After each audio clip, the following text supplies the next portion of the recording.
Hi folks, it's official. Daggerheart is here and I've been dying to talk about it.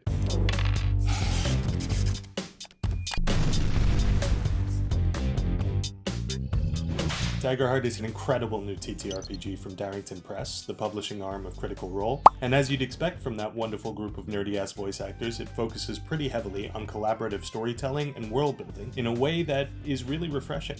I know a lot of people got into D&D through watching Critical Role, and there's a focus on storytelling in their games that not every D&D table has. At a Daggerheart table, the storytelling is built into the game. The Session Zero is built around the players helping the DM flesh out the world, and forging connections with the other players is part of the character creation process. And the character creation process is what we're here to talk about today. There's 9 simple steps, and I'm here to talk you through them, so let's get into it.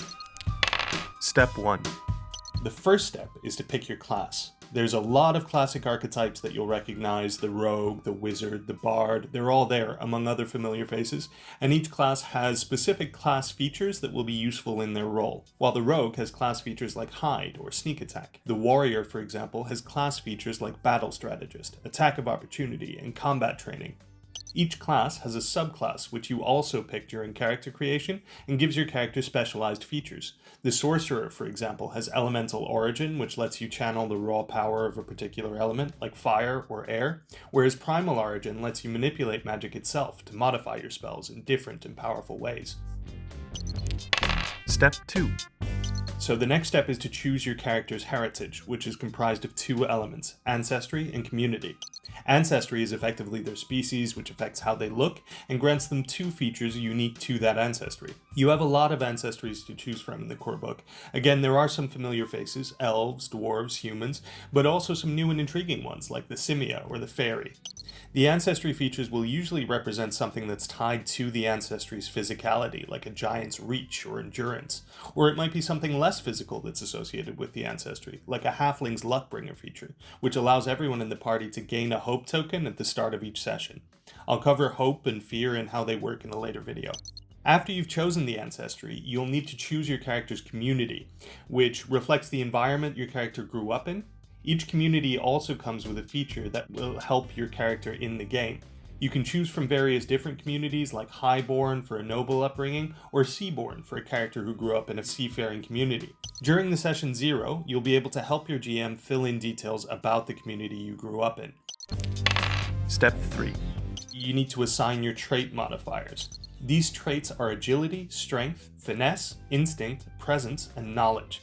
Based on how good you think your character would be at each of these things, you'll assign them a +2, a +1, a 0, another 0, and a -1.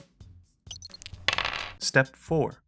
Now, step 4 is recording additional character information. If you're using Demiplane's fantastic character creator, Darrington Press's official VTT partner, then you won't need to use this step. If you're playing with pen and paper, you'll need to record additional information on the character sheet here. There are no choices to make here. Your character's evasion and hit points are decided by their class. Every class starts with 6 stress, 2 hope.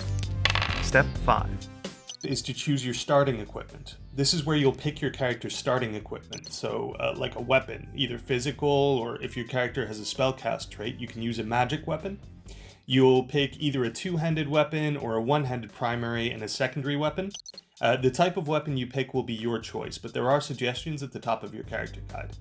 Then you can choose your armor. The way armor works in Daggerheart will be covered in a separate video on combat, but to go into it briefly here, different types of armor have a base damage threshold, which shows how much damage a character wearing that armor can endure before having to mark hit points.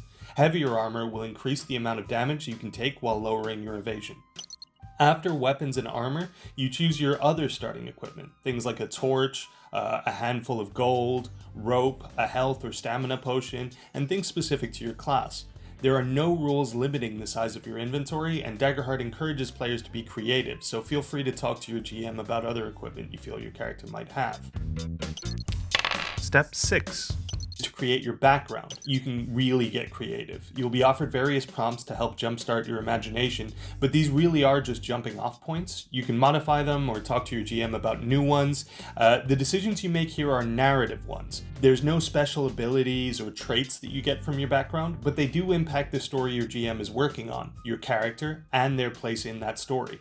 After the initial questions, you can choose to develop your character in more detail or find out more about them as you play. Step 7. Step 7 is experiences. Now, again, players are encouraged to get creative with this section. You think about the character you've created so far and decide on 2 experiences they would have. The book provides examples to help, but you're really encouraged to come up with your own.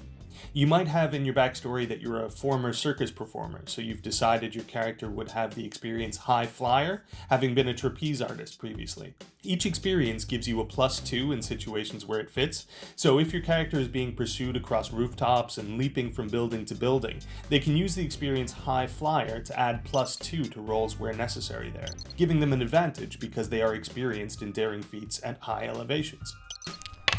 Step 8. Choose your domain cards. Each class is built by taking elements of 2 domains. There are 9 domains in total: Arcana, Blade, Bone, Codex, Grace, Midnight, Sage, Splendor, and Valor. Each domain has a deck of abilities associated with it, and you'll be able to pick from each of the decks associated with your class when choosing your abilities. The Bard, for example, is a mix of Grace and Codex and can choose abilities from either deck.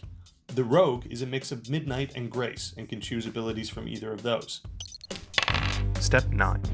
Step 9 is to create your connections. This is where you work through a list of suggested questions that prompt you to explore your connections to other players at the table. Here's an example of the Druids from the playtest. They would ask other player characters to answer these questions, which helps forge your party's bonds. So, for example, the Druid would ask another player, "What did you confess to me that makes me leap out into danger for you every time?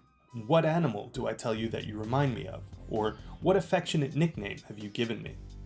If you're as excited to get started as I am, come join us on Start Playing. I'm running the one-shot adventure on launch day, which is May 20th.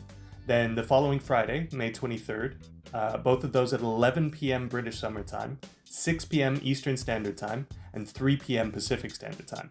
I'll be launching a full campaign the following week. Can't wait to have you at my table.